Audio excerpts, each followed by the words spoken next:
Peace, Armen Rah. This is titled Poetry Gangbanging. Whatever that is.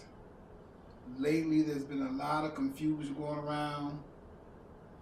Something that is called the poetry scene, which in 20 years I'm still trying to figure out where that is. And we go to a scene, you got a place to go to, but that's the scene.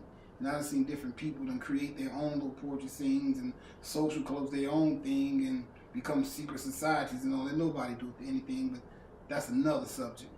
But there's something about this poetry beef and poetry gangbanging. This term that has been created by this certain group.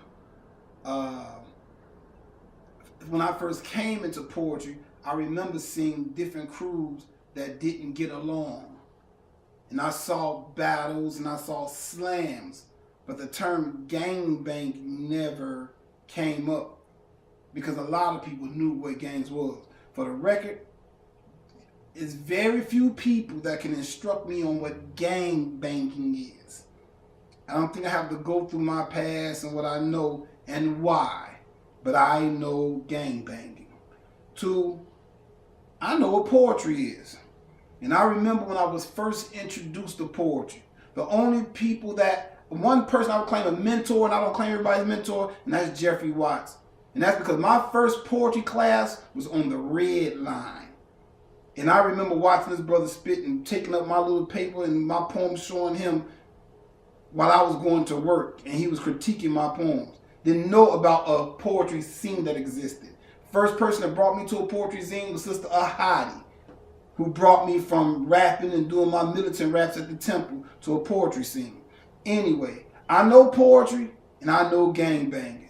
There's only so many people that I talk to and I allow to tell me things in poetry. Some of them I have a lot of respect for, whether we speak or not, but I have respect for Kahari B, Triple Black, Just Black. Others that could call me at any time and we could talk and get it in. My brothers, big brothers, Danny Devine, Orion Kenyatta. There's a Reese, is one of my little brothers from the hood, but he was in poetry before I was. So I know what poetry and whatever. But the people that respect me because they saw me getting in and work hard.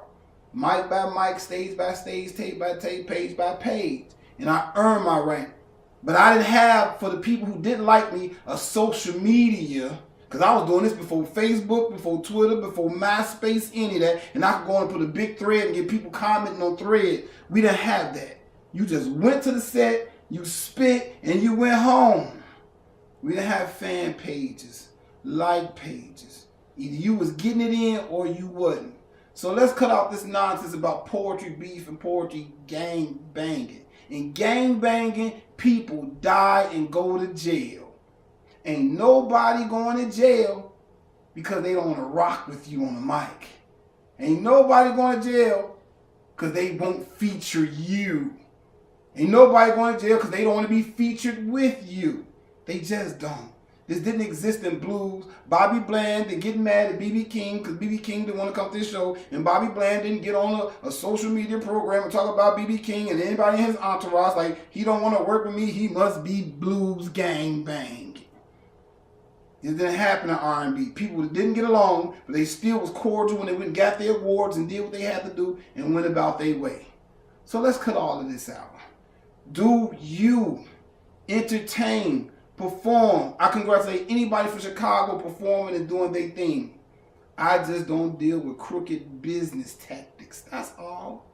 And I don't deal with whack artists. That's all.